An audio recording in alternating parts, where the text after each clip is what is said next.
ألا يلا بنظرة من العين الرحيمة تداوي كل ما بي من أمراض سقيمة. ألا يلا بنظرة من العين الرحيمة تداوي كل ما بي من أمراض سقيمة. بسم الله الرحمن الرحيم. السلام عليكم ورحمة الله وبركاته.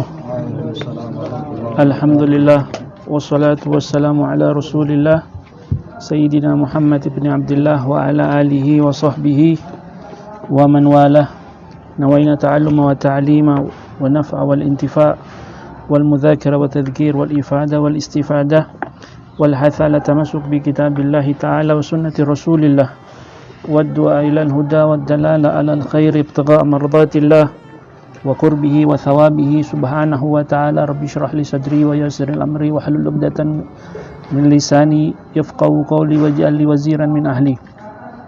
رب زدنا علما وارزقنا فهما. اللهم ارزقنا توبة قبل الموت ومغفرة بعد الموت وشهادة عند الموت والجنة بعد الموت. Amin ya rabbal alamin. Alhamdulillah, pada pertemuan yang sebelumnya kita sudah membahas tentang yang namanya sifat-sifat yang wajib bagi Allah, sifat nafsiyah, sifat salbiyah, sifat ma'ani, dan juga sifat ma'nawiyah. Sifat ma'ani dan sifat ma'nawiyah. Terakhir kemarin kita menjelaskan tentang sifat ma'nawiyah, ya, bahwasanya sifat ma'nawiyah ada satu aliran, ya, seperti Mu'tazilah mengingkari tentang yang namanya sifat ma'nawiyah. Mereka mengatakan bahwa sifat ma'nawiyah itu sudah dihandle oleh sifat wujud. Sifat wujud Allah itu sudah termasuk di dalamnya juga sifat-sifat lain, sifat ma'ani dan sifat ma'nawiyah. Kita bilang tidak sebegitu.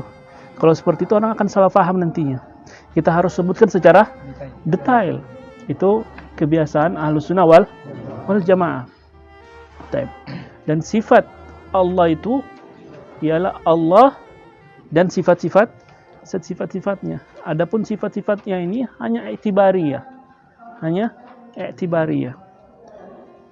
Bukan sesuatu yang ada di luar, ya. Bukan sesuatu ada di luar zat yang lain, bukan. Faham, ya? Allah Subhanahu wa taala di dalam zat itu sendiri terdapat juga sifat-sifatnya. Ketika dikatakan man huwa Allah, ialah Allah dan sifat-sifatnya. Selesai. Itu sifat-sifat yang wajib bagi Allah. Sekarang kita masuk kepada sifat yang jaiz bagi Allah. Sifat yang jaiz atau kata lainnya mungkin. Atau mungkin. Ayo kita langsung baca ke buku, ke teks. Bismillahirrahmanirrahim. Radhiyallahu ankum ila an qala al-jaiz fi haqqihi ta'ala. Qala an-nazim rahimahullahu ta'ala. Siapa nazimnya sini? Sayyid Ahmad Al-Marzuki. Beliau mengatakan wa jaizun bi fadlihi wa adlihi tarkun li kulli mumkinin ka fi'lihi. Beliau mengatakan perkara jaiz bagi Allah dengan karunia-Nya, wa adlihi, dan atas keadilannya, tarku li kulli mumkinin ka fi'lihi, meninggalkan segala perbuatan atau perkara yang mungkin. Jadi perkara yang jaiz bagi Allah segala sesuatu yang mungkin, ya, segala sesuatu perkara yang mungkin dilakukan oleh Allah, mungkin juga Allah meninggalkannya. Mungkin saja Allah melakukannya, mungkin juga Allah meninggalkannya. Dicontohkan oleh para ulama sifat-sifat yang jaiz bagi Allah ini banyak contohnya. Di antaranya adalah mengutus Nabi. Ahlus Sunnah wal Jamaah mengatakan mengutus Nabi adalah perkara yang jaiz, yang boleh Allah lakukan, boleh saja Allah tinggalkan. Boleh saja Allah mengutus Nabi, boleh saja Allah tidak mengutus Nabi. Itu pandangan dari Ahlus Sunnah wal Jamaah. Allah mengutus Nabi rahmatan alaina. itu untuk rahmat kepada kita. Atas berkat rahmat Allah, Allah mengutus Nabi. Untuk apa? Untuk kita. Mempermudah kita. Untuk mempermudah mengutus Nabi itu sendiri, itu jaiz, tidak harus. Berbeda dengan Mu'tazilah. Al-Mu'tazilah mengatakan apa? Mengutus Nabi itu mempermudah manusia. Ya.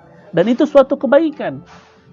Ketika Allah tidak mengutus Nabi, seakan-akan Allah itu tidak mau berbuat kebaikan kepada manusia. Sementara kaidah mereka, segala sesuatu yang buat maslahat untuk manusia, wajib Allah lakukan. Maka mereka bilang, termasuk diantaranya mengutus Nabi. Karena itu suatu kebaikan, mempermudah manusia mengetahui Allahnya, Tuhannya. Sehingga mereka mengatakan wajib bagi Allah mengutus Nabi. Wajib. Bukan jaiz. Mereka bilang wajib bagi Allah mengutus Nabi. Nah, kita katakan tidak. Allah mengutus Nabi, tidak mengutus Nabi, itu perkara yang jaiz bagi Allah. Allah mengutus Nabi, itu atas rahmat Allah. Untuk mempermudah kita. Allah tidak mengutus Nabi, kita masih bisa mengetahui Allah. Ya, masih bisa, tapi Allah, dan mungkin banyak orang akan tidak mengetahui Allah. Sedikit orang bakal masuk surga. Tapi berkat rahmat Allah, Allah utus Nabi. Biar banyak juga orang masuk surga. Biar banyak juga orang masuk surga. Itu semua atas rahmat Allah. Kemudian ada aliran lagi mengatakan namanya Al-Barahimah. Orang-orang yang Al-Barahimah ini seperti apa? Orang-orang Buddha ya. Al-Barahimah mengatakan apa? Tidak boleh Allah mengutus Nabi. Tidak boleh. Kenapa? Karena kalau Allah mengutus Nabi, akan menjadi banyak permasalahan. Buktinya, problematika di antara masyarakat manusia ini ialah tentang agama. Pasti yang terlihat banyak tentang agama. Permasalahan di pemerintahan, di manapun, pasti banyak kan tentang agama. Maka dibilang tidak usah kalau begitu utus Nabi. Apa Ahlussunnah jawab? Ahlussunnah mengatakan mengutus Nabi itu di dalamnya itu ada untuk menguji kita, untuk menguji manusia. Ya, untuk menguji manusia. Ketika Allah mengutus Nabi, ayo kalian dengar ini Nabi, untuk kalian beriman kepadaku.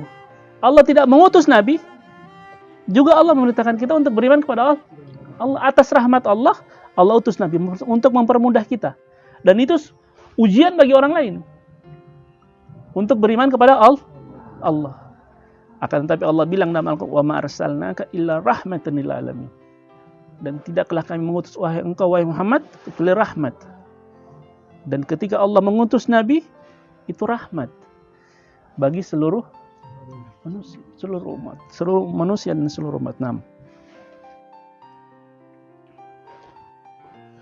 Baik.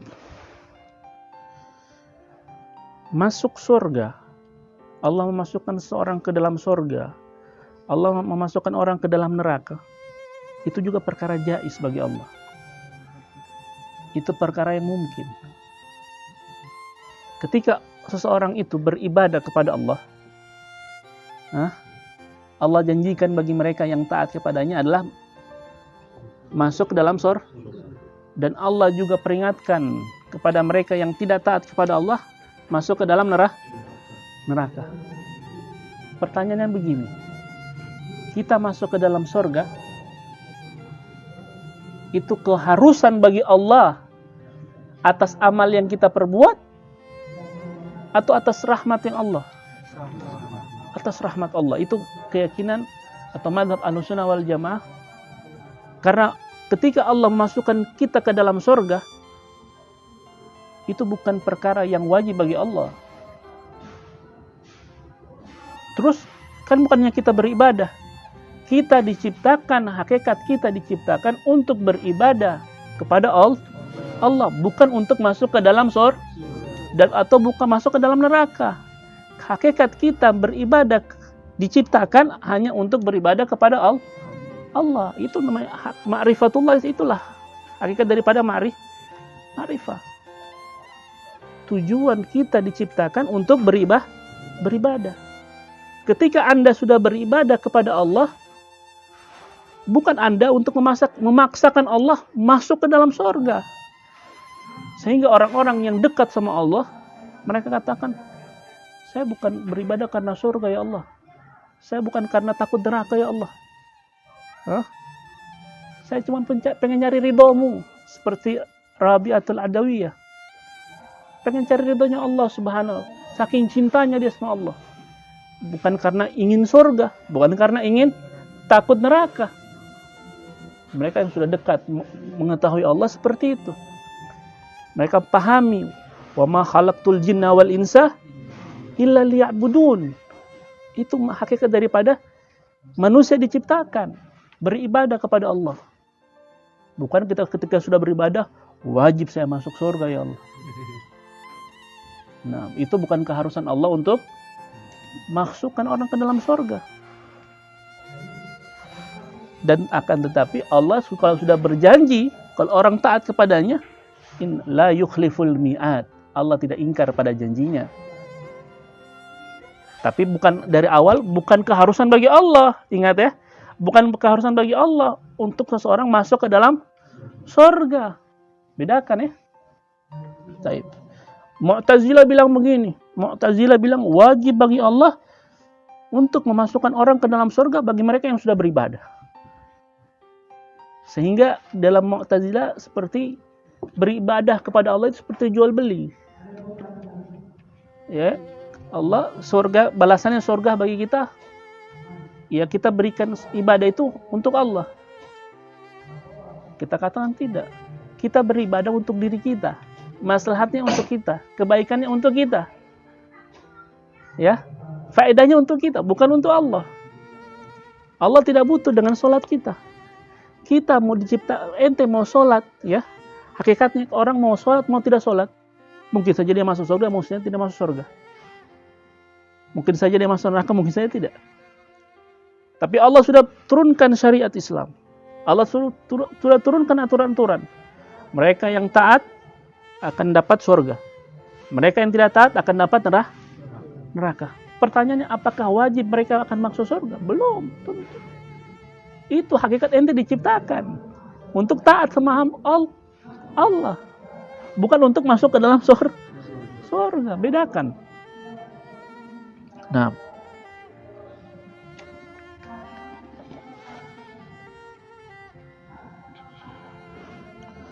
kita baca ke dalam teksnya. Asyarah, wal jaizu fi haqqihi ta'ala fi'lu kulli mumkinin aw tarkuhu fayajibu ala kulli mukallaf an ya'taqida anna Allah ta'ala an yajuzu lahu an yakhluqa wa yakhtar min khalqihi ma yasha. Perkara yang jaiz bagi Allah Subhanahu wa taala adalah perbuatan atau setiap perkara yang mungkin Allah lakukan, mungkin saja juga Allah tinggalkan. Maka wajib bagi setiap orang yang mukallaf, yang balik, yang akil, mukallaf, beriman, an ya'taqid, berkeyakinan, annallaha, bahwasanya Allah, yajuzu lahu an yakhluqa wa yakhtar min khalqihi ma yasha. Bahwasanya Allah itu boleh saja menciptakan sesuatu dan menginginkan apa yang dia ciptakan sesuai apa yang dia kehendaki.